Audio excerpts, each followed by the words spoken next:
할렐루야. 오늘 하나님 말씀 로마서 4장 18절부터 27절 전체적으로 한번 돌아보겠습니다. 로마서 4장 18절부터 25절 27절까지 아브라함의 믿음에 관해서 우리 같이 합독합니다. 아브라함이 바랄 수 없는 중에 바라고 믿었으니 이는 내 후손이 같으리라 하신 말씀대로 많은 민족의 조상이 되게 하려 하심을 인함이라.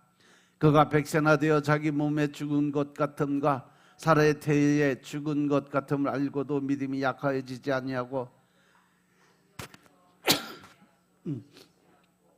믿음에 견고하여져서 하나님께 영광을 돌리며 약속하신 그것을 또한 능히 이루실 줄을 확신하였으니 그러므로 이것을 저희에게 의로 여기셨느니라.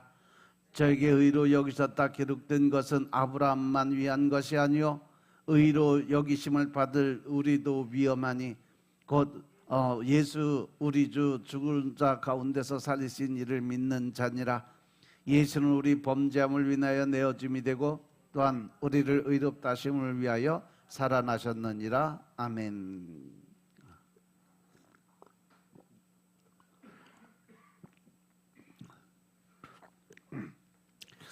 오늘 본문의 말씀을 보면 두 가지를 말씀하세요.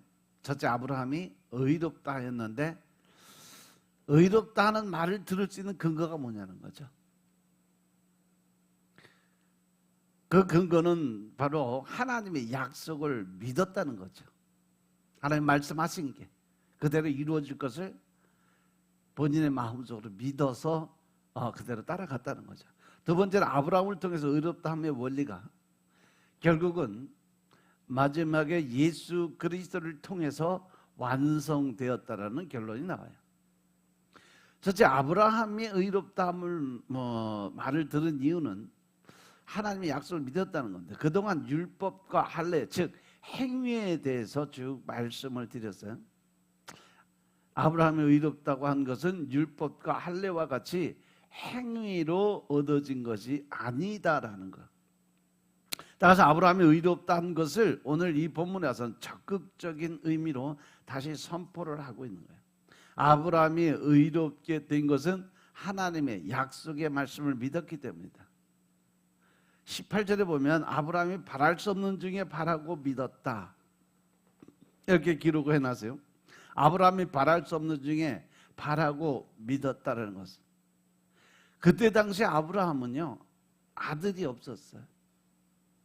하나님은 그러한 아브라함에게 자녀들의 하늘의 별과 같이 많을 것이고 바닷가의 모래알같이 많을 것이라고 약속의 말씀을 주셨는데 자녀도 하나도 없고 나는 이미 늙었고 아내도 이미 경수가 끊어진 지 오래됐고 그래서 임신할 수 있는 모든 조건이 아무것도 없음에도 불구하고 하나님이 하신 말씀이 내 자녀, 네 허리에서 나온 그 자녀를 통해서 내가 이 땅의 모든 사람들이 이 생육하고 번성하는 축복이 그게 임하게 될 거다 이렇게 말씀하신 것이 아브라함은 믿어졌다는 거예요.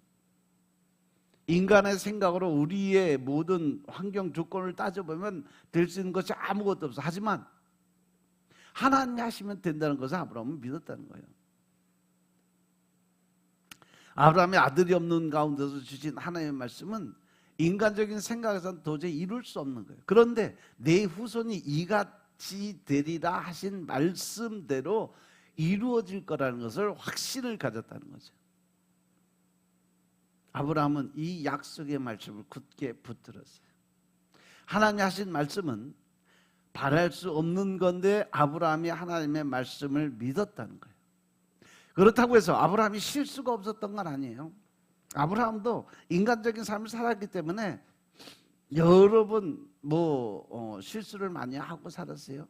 대표적인 게 아브라함이 2차례나 아내를 누이라고 속여서 물질의 권세를 누렸죠. 그리고 아브라함의 종을 상속자라고 얘기했고 또 이삭을 기다리지 못해서 여종 하갈에게서 나온 이스마엘을 자기 마음대로 상속자라고 하나님한테 땡깡을 부리기도 했어요. 이처럼 아브라함은 실수가 많이 있었음에도 불구하고 아브라함은 이런 실수가 있었지만 하나님의 약속을 믿은 것은 변함이 없었다는 거죠.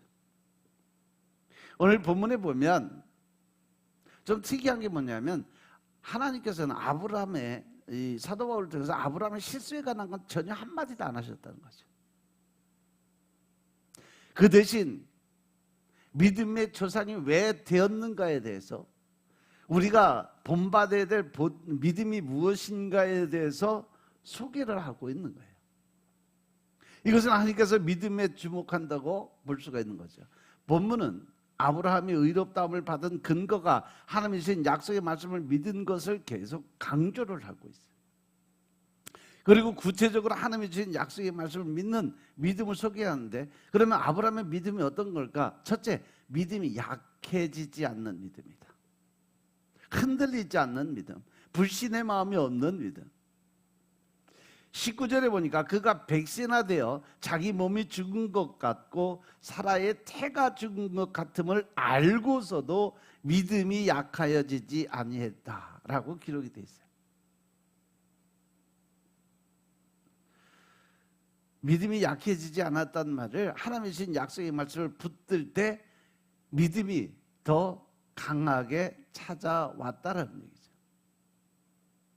예를 들면 우리가 몸이 건강이 안 좋고 몸이 안 좋을 때 운동을 하면 점점 강해지는 것처럼 하나님을 믿는 신앙인, 믿음의 사람들은요, 하나님의 말씀을 붙들면 믿음이 강해지게 돼 있어요. 적어도 인간적인 생각을 가지고 약한 믿음을 갖지 않는 최고의 방법은 뭐냐? 하나님의 말씀을 붙들고 하나님 매일 말씀을 먹고 그 말씀을 묵상하며 하나님과 교제하고 기도드리고, 그러므로 인해서 내 안에 하나님이 주신 그 마음, 즉 담대한 마음이 내 안에 들어오게 됨으로 인해서 우리는 좀 더 하나님의 사람으로 살아갈 수 있다는 거죠. 근데 말씀을 멀리하고 또 말씀을 떠나고 그냥 형식적인 믿음을 가지고 있을 때 제일 빨리 찾아오는 사단의 권세가 뭐냐? 생각의 영이에요. 혼란의 영, 유혹의 영. 그리고 이제 두 번째 뭐냐? 하나님의 약속을 의심하지 않았다라고 기록을 해놨어요. 20절에 보면 믿음이 없이 하나님의 약속을 의심하지 않고, 그리고 세 번째 뭐냐? 믿음이 견고해졌다 그랬어요. 하나님의 말씀을 붙들면 우리 마음에 하나님의 말씀이 임하게 됨으로 인해서 말씀의 그 약속을 의심하지 않아요. 그러면서 우리는 점점 더 견고한 믿음 안으로 들어갈 수가 있다는 거죠. 아브라함이 계속해서 하나님의 약속을 의심하지 않고 더 나아가 믿음이 견고한 이유는 아브라함이 하나님의 약속을 굳건하게 믿었기 때문에 그래요. 아브라함은 실수를 했지만 하나님의 말씀의 곁에 있었어요. 말씀의 곁에 있는 게 중요한 거예요. 늘 말씀과 동행하고 살아가는 것이 중요한 거예요. 믿음의 사람들, 신앙을 갖고 사는 사람들은 늘 하나님의 말씀을 앉으나 서나 잘 때도 또 누우거나 앉아있거나 항상 말씀을 묵상하는 자. 그런데 아브라함과 같이 갔던 롯의 모습을 보면 결국은 롯이 멸망의 길로 들어갈 수밖에 없었던 건 뭐예요? 아브라함을 떠나갔다는 거죠. 소돔과 고모라가 멸망한 후에 롯은 아브라함의 곁을 떠나갔어요. 아브라함의 곁을 떠났다는 것은 곧 뭐를 의미해요? 하나님의 곁을 떠났다는 것과 마찬가지죠. 요한복음, 신약에 와서 요한복음에 보면 많은 사람들이 예수님을 떠날 때 베드로는 예수님을 떠나지 않아요. 예수님의 12제자는 절대로 예수님의 곁을 떠나지 않았어요. 요한복음 6장 66절부터 68절에 보면 여러 제자 중에 많이 물러가고 다시 그와 함께 다니지 않았다 그러는데, 그때 예수님께서 12제자들에게 물어봅니다. 너희도 갈 거냐? 그거 물어봐요. 그때 시몬 베드로가 대답을 합니다. 주여 영생의 말씀이 계시면 우리가 네게로 가오리까. 하나님의 말씀, 영원한 생명을 주시는 말씀이 여기 있는데 우리가 어디 가서 뭘 하고 먹고 살겠냐는 거죠. 이렇게 우리들이 말씀을 붙들면 하나님과 가까이 갈 수 있다는 사실 명심하시기 바랍니다. 그리고 약속하신 것을 또한 능히 이루실 줄을 믿었다는 거죠. 21절에 보면 약속하신 것을 또한 능히 이루실 줄을 확신하였다 그랬어요. 하나님이 주신 약속의 말씀을 믿을 때 우리들은 하나님의 약속이 분명하게 이루어질 줄을 믿게 된다는 거죠. 결국은 우리가 믿음을 온전히 지키고 굳건하게 지키고 담대하게 나갈 수 있는 그 기본은 뭐다? 말씀을 가까이 살아야 된다. 그래서 여러분들에게 매일 말씀 먹고 기도 드리라는 거예요. 시간이 없어서 말씀을 읽어야 될지 기도를 드려야 될지 우선순위는 말씀입니다. 말씀을 먼저 먹고 그리고 하나님을 만나는 여러분들 되시길 주님으로 축원합니다. 그리고 아브라함의 믿음의 절정이 뭐냐? 우리가 아는 대로 창세기 22장에 나오는 이삭의 사건이죠. 하나님은 아브라함에게 독자 이삭을 바치라고 명령하셨어요. 그래서 아브라함은요 2말도 안 했어요. 그날 아침 이른 아침 일찍이 이삭을 번제단으로 올리기 위해서, 아들을 죽이기 위해서 가나안 땅을 떠나죠. 3일길을 걸어서 하나님이 명하신 산으로 갑니다. 아브라함이 이렇게 할 수 있었던 이유가 있어요. 바로 능히 죽은 자 가운데서 다시 살리실 줄을 믿었다라고 기록이 됐어요. 히브리서 11장 19절의 말씀 보면 그가 하나님이 능히 이삭을 죽은 자 가운데서 다시 살리실 줄로 생각했다라고 기록이 되어 있어요. 여기서 중요한 초점은 아브라함의 믿음이 아니라 아브라함의 믿음이 하나님이 주신 약속의 말씀에서 비롯됐다는 거예요. 그래서 아브라함을 믿음의 조상이라고 하는 거예요. 하나님의 약속을 믿는 믿음이 아브라함을 믿음의 사람으로 만들었다고 할 수 있는 거죠. 결론적으로 22절에서 보면 하나님께서 아브라함이 하나님이 주신 약속의 말씀을 믿는 믿음을 의로 여기셨다라고 말씀하셨어요. 하나님은 약속의 말씀을 믿는 그것을 의로 여기신다는 거죠.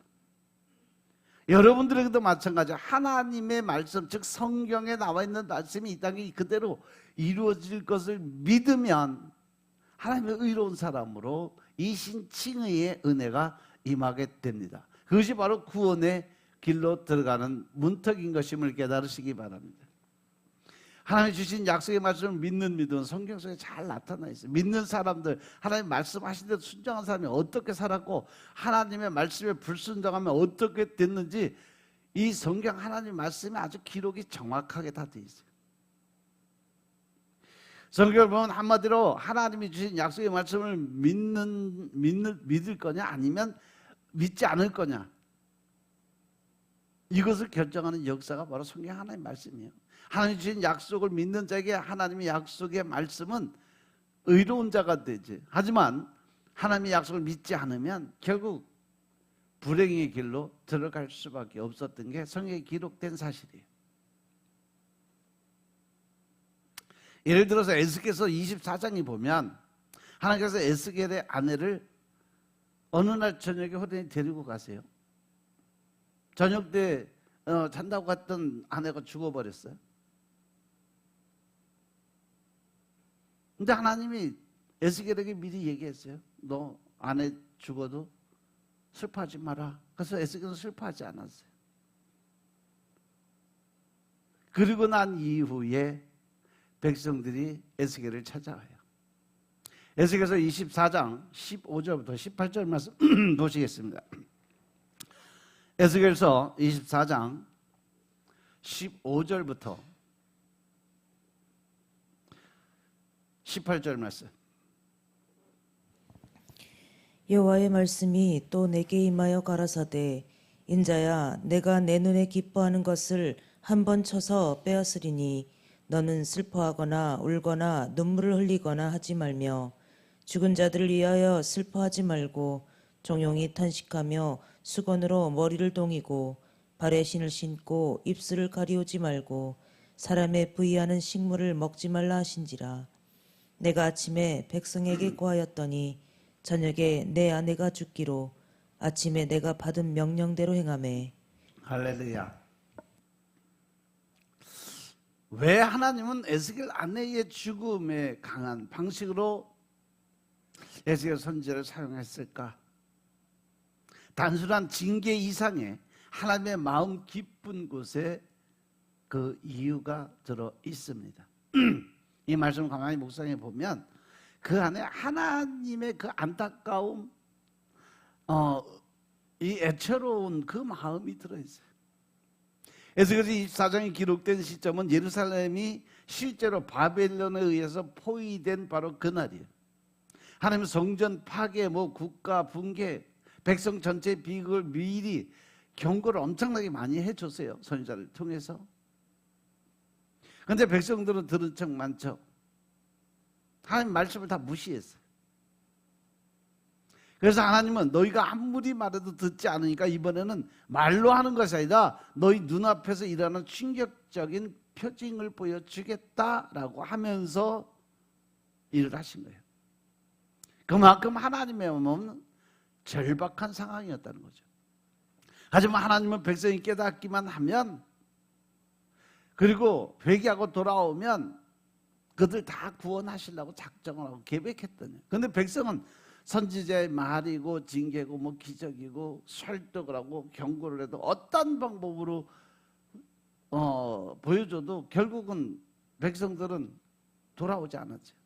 그래서 하나님은 마지막 선택으로 말이 아니라 실질적인 걸 보여주는 걸 선택하신 거예요.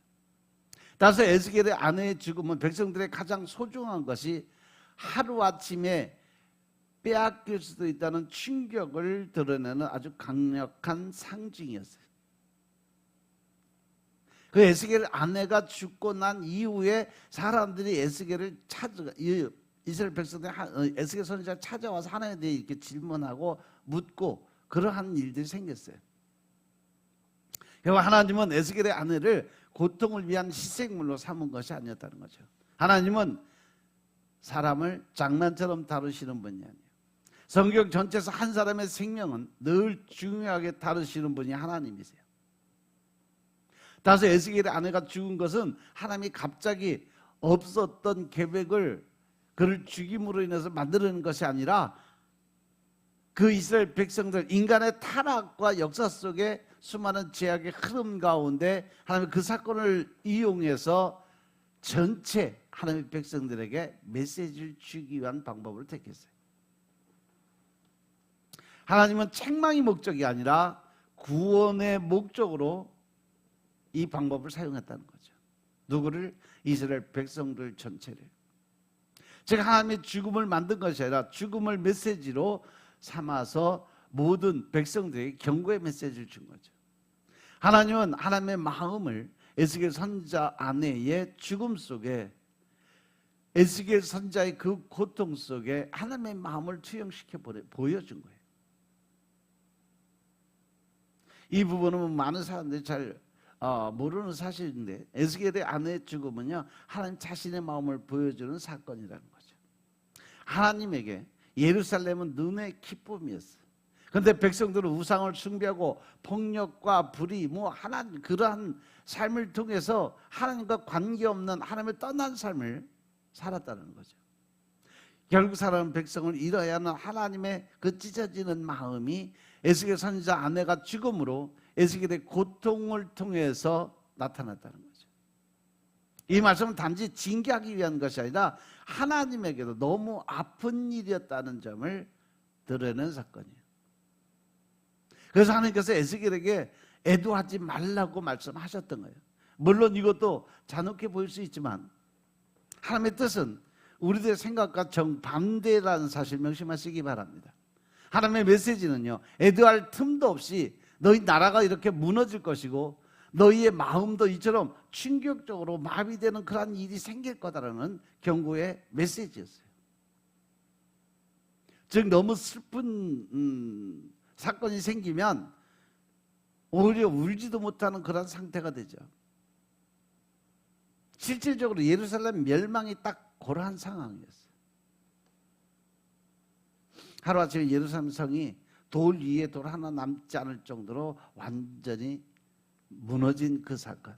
그리고 그 하나님께서 에스겔 선지자에게 울지 말라고 한 것은 너희가 곧 이러한 충격의 삶을 겪게 될 것이다 하는 예언적 상징이지 에스겔의 감정을 억지로 짓밟은 것은 아니라는 거죠.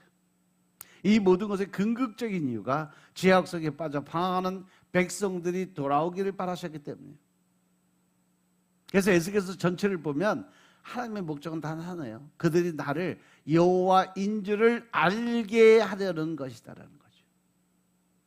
결국 백성들이 하나님을 떠나 멸망을 자처했기 때문에 하나님의 마지막 수단으로 극단적 이 상징적 행위를 사용하신 겁니다. 결론적으로 하나님께서 이렇게까지 하신 이유는 벌을 주려고 한 것이 아니라 하나님의 백성들을 어떻게든 살려보려고 절박한 마음을 가지고 그 일을 행하셨음을 깨달으시기 바랍니다. 에스겔 선지자를 힘들고 어렵고 고통스럽게 한 것이 아니라 백성들의 배반으로 하나님이 받고 있는 고통을 에스겔을 통해서 보여주기 위해서였고, 하나님께서 잔인해서가 아니라 마지막으로 돌아오기를 기대하고 기다렸기 때문인 것임을 깨달으시기 바랍니다. 이러한 모습들을 보면 시편 78편도 마찬가지예요. 시편 78편에 보면 광야를 배경으로 하고 있고 광야에서 하나님의 말씀에 불신한 이스라엘 백성들을 보여주고 있어요. 시편 78편 55절부터 58절까지 보겠습니다.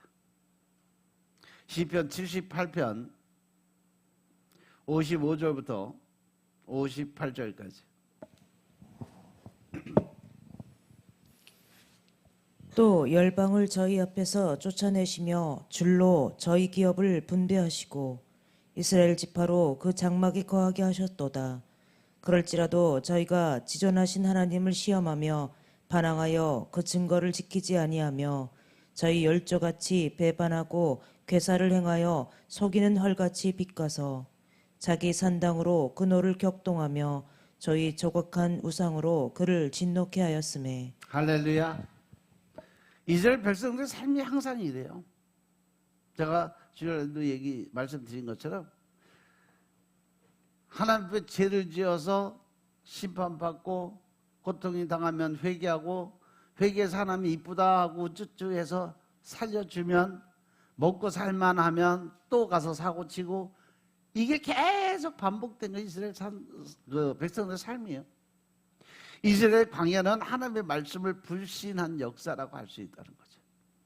그런데 하나님은 이스라엘이 망하는 걸 원치 않으셨던 분이세요. 주목하는 것은 시편 78편이 다윗으로부터 끝나요. 시편 78편 70절부터 72절 말씀 보겠습니다.